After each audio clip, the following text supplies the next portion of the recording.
नमस्कार दोस्तों, आप सभी का स्वागत है मेरे YouTube चैनल ऑडियो पाठ बाय ऋतु में। मेरा नाम ऋतु गोस्वामी है और आज मैं आपके लिए एक ऐसी महिला की कहानी लेकर आई हूँ जो मातृत्व की लालसा में अनेकानेक संघर्षों से गुजरती है। इसको आपके लिए लिखा है मालती जोशी जी ने और कहानी का नाम है दरका हुआ दर्पण और खंडित छवियाँ। आशा करती हूँ आपको पसंद आएगी। बहुत मनोयोग से आपके लिए कहानियाँ लेकर आती हूँ। कृपया चैनल को सब्सक्राइब कर लिया कीजिए। Congratulations mister Kumar, doctor Shefali ने बाहर आते ही कहा, आपके यहाँ एक नन्हा मेहमान आने वाला है। कपड़े ठीक करते हुए मैंने पर्दे की फाँक से मिस्टर कुमार की प्रतिक्रिया देखनी चाहिए। उनका चेहरा एकदम फक पड़ गया था। मैं जब बाहर आई तो वे बुदबुदा रहे थे, मैंने तो सुना था इस उम्र में बच्चों का कोई खतरा नहीं होता। उसे खतरा नहीं कहते मिस्टर कुमार, संभावना कहते हैं। इस उम्र में संभावना सचमुच बहुत कम होती है, इसीलिए आपको कॉन्ग्रेचुलेट कर रही हूँ। You are lucky, rather she is lucky, doctor ने कहा। फिर मुझसे मुखातिब होकर बोली, sit down dear, we have to discuss a lot. मैं अपनी कुर्सी पर बैठ गई। डॉक्टर प्रिस्क्रिप्शन लिखने लगी, साथ ही मुझे ढेर सारी हिदायतें भी देती जा रही थीं। मैंने कनखियों से इनकी ओर देखा। उनका चेहरा एकदम पथराया हुआ था। वे वहाँ बैठे जरूर थे, पर शायद कुछ भी देख सुन नहीं रहे थे। थैंक यू डॉक्टर, मैंने उठते हुए कहा। ओके डियर, टेक केयर, वे बोली और उन्होंने आया के लिए घंटी बजाई। शायद वे अगले पेशेंट को बुलाना चाह रही थीं। चले, मैंने इनसे कहा तो ऐसे ही चौंके जैसे नींद से जागी हूँ। नींद में चलने वाले व्यक्ति की तरह ही बाहर आए और गाड़ी में बैठ गए। मेरे बैठने के बाद भी उनकी समाधि भंग नहीं हुई।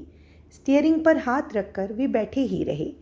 चलना नहीं है क्या, मैंने खींच कर कहा। ओह सॉरी, उन्होंने कहा और गाड़ी स्टार्ट कर दी।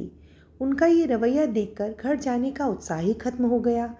मैंने कलाई घड़ी की ओर देखकर कहा, ओह 10 बज रहा है, अब घर जाकर लौटूंगी तो बहुत देर हो जाएगी। प्लीज़ मुझे कॉलेज छोड़ दें। उन्होंने कोई प्रतिवाद नहीं किया और रूट बदल दिया। थोड़ी देर में गाड़ी कॉलेज के गेट पर थी। मुझे उतार कर वे चुपचाप चले गए। गेट पर ही अदिति मिल गई। वह सुबह सुबह गणित की एक्स्ट्रा क्लासेस लेती है। बोली, आज मियाँ जी पकड़ाई में कैसे आ गए? सुबह सुबह आ जाते हैं, शाम को कोई ठिकाना नहीं होता। बोलते हुए हम लोग कॉरिडोर में पहुंच गए थे। वहाँ और लोग भी थे। आज सुबह सुबह कैसे? डॉक्टर के यहाँ गई थी, सोचा घर जाऊंगी तो लेट हो जाऊंगी। डॉक्टर के यहाँ क्यों, कोई खास बात? अरुणा ने आंखें नचाकर पूछा। उसके चेहरे का ग्लो देखना, वही बताएगा, मिसेज महाजन बोली। कसम से अन्ना, शादी के बाद तेरी रंगत ही बदल गई है। 10 साल छोटी लग रही है तू, पूनम ने कहा। ये डॉक्टर क्या बोली, बता ना, सीमा का आग्रह था। मैं मुस्कुराकर रह गई तो मिसेज महाजन बोली, नहीं बताती तो मत बताने दो, वो छिपेगा थोड़े ही, अभी आगे आ जाएगा।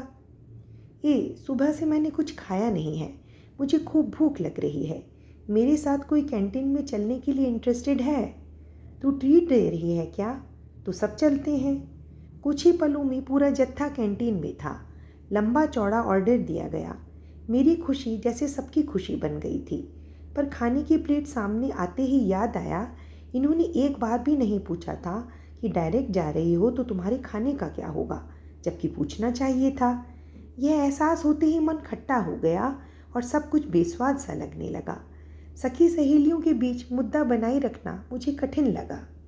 घर लौटते हुए मधुरम के सामने से गुजरी तो वहाँ की सुगंध ने मुझे खींच लिया। मैंने अपनी पसंद की इमरती और इनके लिए रसगुल्ले ले लिए। मीठे के बाद कुछ नमकीन भी चाहिए, इसलिए समोसे और ढोकले भी पैक करवा लिए। चाय के लिए देर तक इनका इंतज़ार करती रही, फिर अकेले ही सबका आनंद ले लिया। ये देर रात लौटे, मैंने सीधे खाना ही लगा दिया। खाने के साथ मधुरम की सामग्री भी परोस दी। अरे ये क्या क्या बना लिया आज? कुछ नहीं, आज खाना खाकर नहीं गई थी ना, कैंटीन जाना पड़ा, वहीं से कुछ घर के लिए भी बंधवा लिया। ओके, इन्होंने कहा और खाना शुरू कर दिया। पर मैं देख रही थी खाने में इनका जरा भी मन नहीं है। फिर मेरा मन भी उचट गया। सेलिब्रेशन की हवा निकल गई। सारी खुशी बेमज़ा हो गई। मैंने बचा हुआ सब कुछ उठाकर गंगाराम को दे दिया। कम से कम उसके बच्चे ही एंजॉय करें। खाने के बाद ये रोज़ की तरह टीवी के सामने बैठ गए। मैं कल के लेक्चर्स की तैयारी करती रही। कोई 10:30 बजे मैं सोने गई, पर आंखों में नींद का नाम नहीं था। दिन भर का घटनाक्रम दिमाग में घूम रहा था। ये कमरे में आए तब रात काफ़ी हो चुकी थी। मैं सोने का नाटक किए पड़ी रही, पर ये शायद जानते थे कि मैं जाग रही हूँ, क्योंकि बिस्तर पर आते ही इन्होंने पूछा, तुम्हें पहले से पता था ना?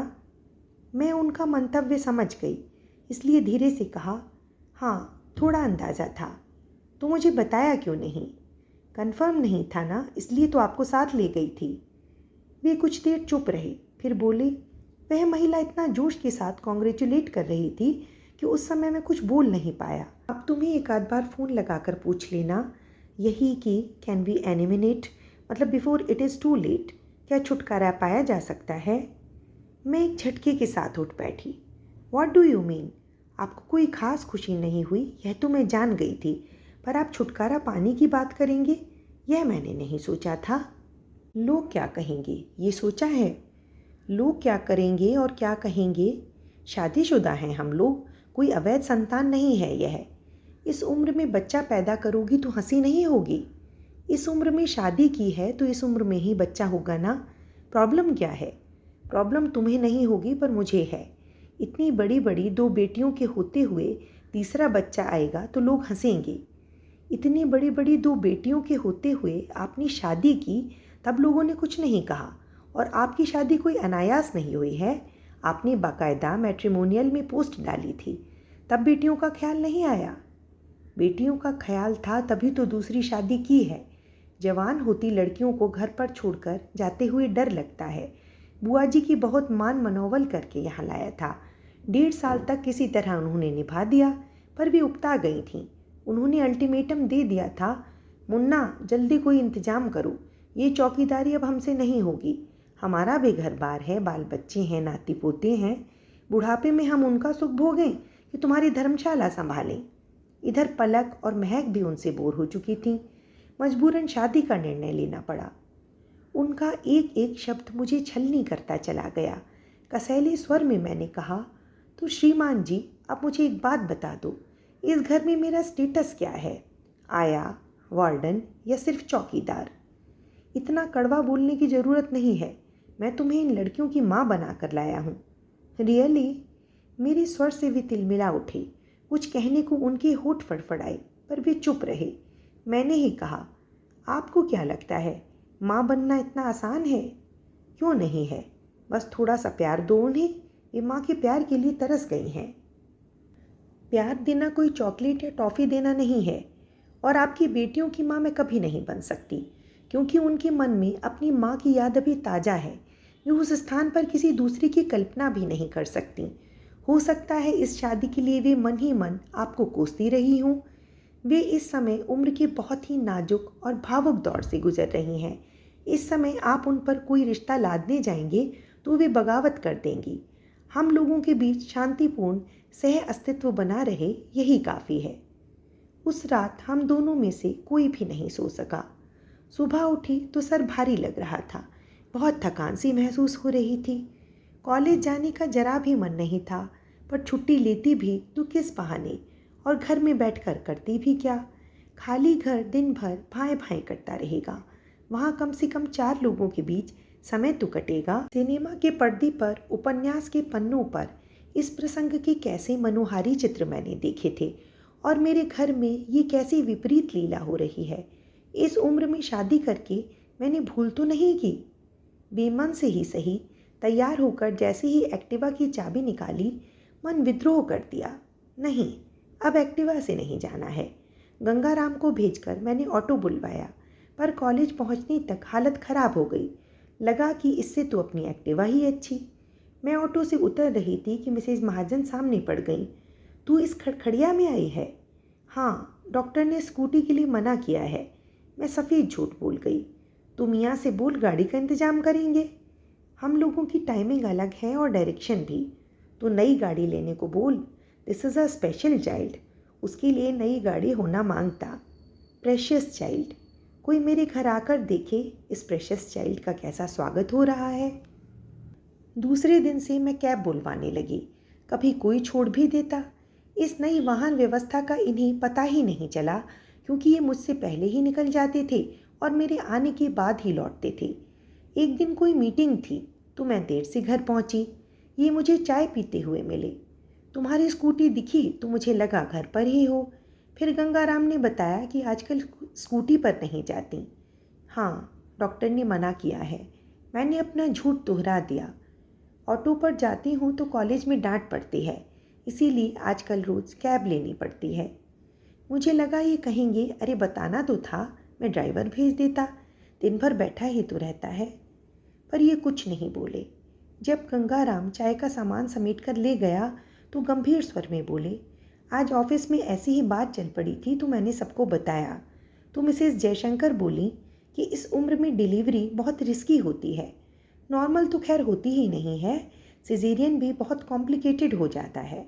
मिसेस जयशंकर से पूछिएगा कि आजकल कितनी डिलीवरीज नॉर्मल होती हैं। हो सकता है डॉक्टर्स स्वार्थवश ऐसा करते हों या सचमुच वैसी ज़रूरत होती है। इस देश में 50% से ज़्यादा डिलीवरीज सिजेरियन होती हैं। और मिस्टर नारंग भी कह रहे थे, क्या इस उम्र में जो बच्चे पैदा होते हैं वे एबनॉर्मल होते हैं, या तो मंदबुद्धि होते हैं या अपंग। नारंग साहब को शायद पता नहीं कि पुराने ज़माने में औरतें मेनोपॉज तक बच्चे पैदा करती जाती थीं, क्योंकि रोकने का कोई साधन नहीं था। 8-8, 10-10 की लाइन लग जाती थी, पर वे सब बच्चे नॉर्मल होते थे। हाँ, माँ की हालत ज़रूर दिन ब दिन खस्ता होती जाती थी। पहली वाली दोनों लड़कियाँ ही हैं, तो डर लगता है एक और लड़की आ गई तो क्या, इन दोनों की पढ़ाई और शादी के बाद तीसरी के लिए मेरे पास कुछ नहीं बचेगा।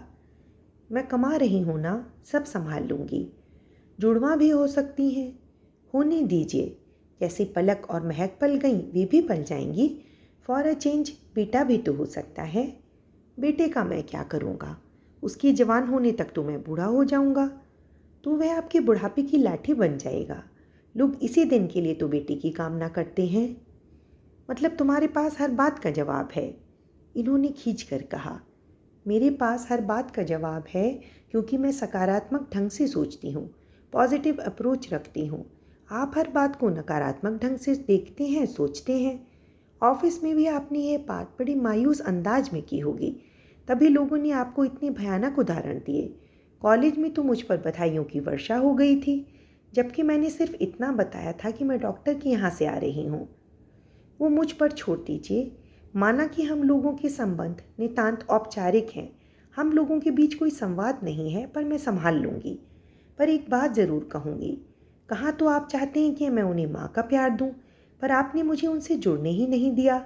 इतने दिनों तक बुआ जी की कैद में थीं, उनके जाते ही आपने लड़कियों को हॉस्टल भेज दिया। उन दोनों की ही जिद थी, कह रही थीं कि हमारा 12वीं का साल है, हम शांति से पढ़ना चाहती हैं। तो आपको कहना था कि यहाँ उनकी शांति भंग करने वाला कोई नहीं है। जो थीं वे अपने घर चली गई हैं, पर आपने मना नहीं किया, क्योंकि आप भी बच्चों के सामने मेरे साथ कंफर्टेबल नहीं हो पाते थे। उसी कंफर्ट जोन का नतीजा भुगत रहा हूँ मैं, इन्होंने कहा और एकदम उठकर चल दिए। मैं देखती रह गई। पिछले 8-10 दिनों में यह आदमी कितना बदल गया है, या यही इसका असली चेहरा है। नए नवेली प्रेम की उन्माद में मैं तब इतना खो गई थी कि सब कुछ रंगीन नज़र आ रहा था। इतनी जल्दी मोहभंग हो जाएगा यह नहीं सोचा था। ये ऑफिस से लौटे तब मैं तैयार होकर हॉल में बैठी थी। बोले, अभी अभी आई हो? मैंने सिर हिला दिया, बोली नहीं। ये कुछ देर तक मुझे देखते रहे, फिर बोली, इतना ड्रेसअप होकर कॉलेज जाती हो? थैंक गॉड, आपका ध्यान तो गया। श्रीमान जी, मैं मंदिर जाने के लिए तैयार हुई हूँ। माँ का आदेश था, शादी के बाद पहली बार दर्शनों के लिए जा रही हूँ। खूब सज संवर के जाना। किसके दर्शनों के लिए जा रही हो? माता रानी के। नवरात्रि चल रही है, कुछ पता भी है। और माँ का आदेश है कि अकेली मत जाना, जोड़े से जाना, इसीलिए आपकी प्रतीक्षा कर रही थी। चलेंगे ना? वे थोड़ी देर सोचते रहे, फिर बोले, चाय पी लें, फिर चलते हैं। मैं इतना खुश हो गई, पूरे रास्ते चहकती रही। पता है, पहले मैं पूरी 9 दिन तक व्रत रखती थी, बिना नमक का खाती थी। सुबह सवेरे माता के दर्शनों के बाद ही चाय पीती थी। इस बार उपवास के लिए सबने मना कर दिया था, तो मेरा नित्य दर्शन का नियम ही टूट गया। जैसा कि अनुमान था, मंदिर में भीड़ तो थी, पर रात के मुकाबले में कम थी। इसीलिए मैंने यह समय चुना था। इत्मीनान से पूजा हो सकी।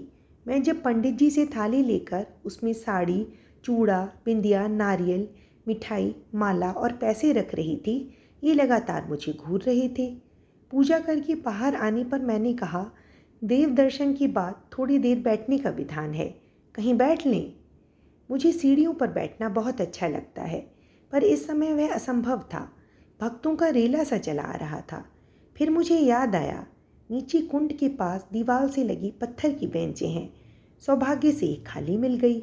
हमने वहीं आसन जमा लिया। सो थैंक्स गिविंग अच्छे से संपन्न हो गया। मैं चौंक पड़ी। आपने अभी कुछ कहा? यही कि धन्यवाद ज्ञापन अच्छे से हो गया। धन्यवाद कैसा? माँ ने कहा था शादी के बाद पहली बार जा रही हो तो माता रानी को साड़ी जरूर चढ़ाना। वैसे भी हमारे यहाँ भगवान के दर्शन खाली हाथ नहीं किए जाते। आपके यहाँ का पता नहीं। क्यों, हम क्या हबशी हैं? तो फिर ऐसा क्यों कह रहे हैं? धन्यवाद की बात आपके मन में कैसे आ गई? मुझे लगा तुमने मन्नत मांगी होगी, जिसे पूरा करने के लिए आई हो। मैंने कोई मन्नत नहीं मानी थी। यह तो एक नित्य नैमित्तिक कार्य था। पर अब जब बात आपने उठाई ही है तो आपको साक्षी रखकर एक मन्नत मांग लेती हूँ। माता जी, जिस दिन अपने बच्चे को गोद में लेकर दर्शनों को आऊँगी, पूरे 1100 लड्डुओं का भोग चढ़ाऊँगी। प्लीज़ बेटे की मन्नत मत मांगना। मैंने तो बेटा बेटी ऐसा कुछ भी नहीं कहा, केवल बच्चे को लेकर आने की बात की थी। और आपको बेटे से परेशानी क्या है? बेटा हो गया तो पलक और महक यही सोचेंगी कि मैंने बेटे के लिए ही दूसरी शादी की है। उनकी इस बात पर मुझे गुस्सा आना चाहिए था, रुलाई आनी चाहिए थी, पर उल्टी हंसी ही आ गई। मान गए मिस्टर कुमार, आपको मान गए। आपके दिमाग की सचमुच दाद देनी पड़ेगी। ये रोज़ नए नए फंडे आप कहाँ से ले आते हैं? कैसे फंडे? वे गुर्राए। मैंने यह अपेक्षा कभी नहीं की थी कि इस खबर को पाते ही आप खुशी से झूम उठेंगे, क्योंकि जानती हूँ यह आपकी पहली संतान नहीं है। पर आप इतनी गमज़दा हो जाएंगे यह सोचा नहीं था। मुझे फुसलाने के लिए कैसे कैसे तर्क आपको सूझ जाते हैं। पर आपको बता दूं मिस्टर कुमार, मैं बेवकूफ़ नहीं हूँ कि आपके बहकावे में आकर इस ईश्वरीय सौगात को लौटा दूं। सो मिस्टर कुमार नाउ। ये क्या तब से मिस्टर कुमार लगा रखा है? वे एकदम हत्थे से उखड़ गए थे। मैं क्या करूं? मुझे लग रहा है जैसे मैं किसी अजनबी के साथ यहाँ बैठी हूँ। पिछले कुछ दिनों से मुझे ऐसा लग रहा है जैसे मैं किसी अनजान व्यक्ति के साथ रिलेशनशिप में हूँ, और यह फीलिंग मुझ में बड़ी गिल्ट भर देती है। मैं अपराध बोध से ग्रस्त हो जाती हूँ मिस्टर कुमार। क्या बकवास कर रही हो? सच कह रही हूँ। इन 8 दिनों में आप कितने बदल गए हैं, आपको इस बात का एहसास नहीं है। जिस व्यक्ति से शादी की थी वह व्यक्ति कोई और ही था। शादी के बाद कई लोगों का मोह भंग हो जाता है, क्योंकि सब कुछ मन जैसा नहीं हो पाता। पर मेरा मोह भंग इतनी जल्दी हो जाएगा इसकी कल्पना नहीं की थी। शुरुआत शायद शादी के दिन से ही हो गई थी। मेरे घर में उस दिन उत्सव का सा वातावरण था। जिन लोगों के लिए मैंने इतने दिन वैराग्य धारण कर लिया था, वे मेरे भाई बहन मुझे वधू वेश में देखकर आनंद विभोर हो रहे थे। बड़ी बूढ़ियां आशीर्वादों की झड़ी लगा रही थीं। कह रही थीं, बिटिया शादी में पहले ही बहुत देर हो गई है, अब बाकी काम जल्दी से निपटाना और देर मत करना। वहाँ से विदा होकर आई तो यहाँ का माहौल एकदम विपरीत था। बहुत ज़्यादा धूमधाम की मैंने आशा नहीं की थी, पर यहाँ आकर ऐसा लगा जैसे अभी अभी यहाँ से कोई अर्थी उठी हो। घर में 10-15 लोग थे। उनके चेहरे से लग रहा था जैसे मातम पुरसी पर आए हों। जिन देवी जी ने मुझे आरती उतार कर भीतर लिया, वे मानो किराए पर लाई गई थीं। ना कोई ललक, ना कोई उत्सुकता, चेहरे पर मुस्कुराहट तक नहीं थी। बस उन्होंने एक रस्म अदायगी सी कर दी। जश्न का माहौल ना सही, पर दरवाजे पर एक बिजली की झालर तो लगाई जा सकती थी। मेरे स्वागत में 4 सुहागिनों को लड्डू तो बांटे जा सकते थे। किसी ने हमारा कमरा तो ठीक किया होता। मैं सजाने की बात नहीं कर रही हूँ, पर ठीक तो किया जा सकता था। मैं सांस लेने के लिए रुकी। लगा ये अब कुछ कहेंगे, पर चुपचाप मुझे देख रहे थे। घर में जितने लोग थे सबने जैसे एक राय बांध ली थी। सबने मुझे आशीर्वाद दिया, खुश रहो। अष्टपुत्र सौभाग्यवती वाला आशीर्वाद आजकल कोई नहीं देता, जानते हैं, पर नई दुल्हन को कम से कम फलो फूलो तो कह सकते थे। वे लोग कोई ऋषि मुनि तो थे नहीं कि उनके कहते ही बच्चों की लाइन लग जाती। और आपकी परम पूज्य बुआ जी, वे तो बहुत ही महान निकली। क्यों, बुआ जी ने क्या किया? उन्होंने आशीर्वाद दिया, जो है उन्हीं में खुश रहो। वे यहाँ 2 महीने थीं। मैंने जब भी किसी मौके पर प्रणाम किया उन्होंने यही आशीर्वाद दिया। जिस दिन वे गईं, मेरे प्रणाम करने पर उन्होंने यही आशीर्वाद दोहराया। आखिर मैंने पूछ ही लिया, बुआ जी इसका मतलब तो समझाती जाइए। तो बोली, ये जो दोनों बच्चियां हैं ना, अब इन्हीं से संतोष रखो बस। उनका यह बस मेरे कलेजे में शूल की तरह गड़ गया। मिस्टर कुमार, माँ बनना हर औरत का अधिकार है। उसे छीनना उसके स्त्रीत्व का अपमान करना है। मैं ये अपमान कभी सहन नहीं करूँगी। बच्चे को जन्म देना है या नहीं, यह तय करने का अधिकार सिर्फ मुझे है। इसमें किसी की दखलंदाजी नहीं चलेगी। और अब मेरा निर्णय सुन लीजिए। यह बच्चा इस दुनिया में आकर रहेगा। अगर आपके घर में उसके लिए जगह नहीं है तो मैं कहीं और चली जाऊंगी। वैसे भी मैं उसे ऐसे वातावरण में जन्म देना चाहती हूँ जहाँ उसका प्रेम से स्वागत हो। उसके जन्म पर खुशियाँ मनाई जाएं, बधाइयाँ गाई जाएं, मिठाइयाँ बांटी जाएं। आपके घर में तो उसके आने से मातम ही होगा। इसके बावजूद आपको कोई असुविधा हो तो बता दीजिए, मैं बिना शर्त आपको आज़ाद कर दूंगी। बस एक विनती है, इस बार जिस केयर टेकर को आप घर में लाएंगे उसे पहले से समझा दें। और मैं उठकर खड़ी हो गई। Now the choice is yours mister Kumar. अपने निर्णय से मुझे शीघ्र अवगत कराएं। और मैं पलट कर चल दी। मैंने मुड़कर देखा भी नहीं कि वे पीछे आ रहे हैं या नहीं। मेरे जीवन में अब उनकी कोई अहमियत नहीं रह गई थी। यह शादी मैंने अकेलेपन को बांटने के लिए की थी, पर अब मैं अकेली कहाँ थी। अभी आपने सुनी मालती जोशी जी की कहानी दरका हुआ दर्पण और खंडित छवियाँ। अगर कहानी आपको पसंद आई हो तो कृपया लाइक करना मत भूलिए। और इसी तरह की और भी मनोरंजक कहानियाँ सुनने के लिए मेरे साथ मेरे चैनल पर बने रहिए। कृपया चैनल को सब्सक्राइब कीजिए।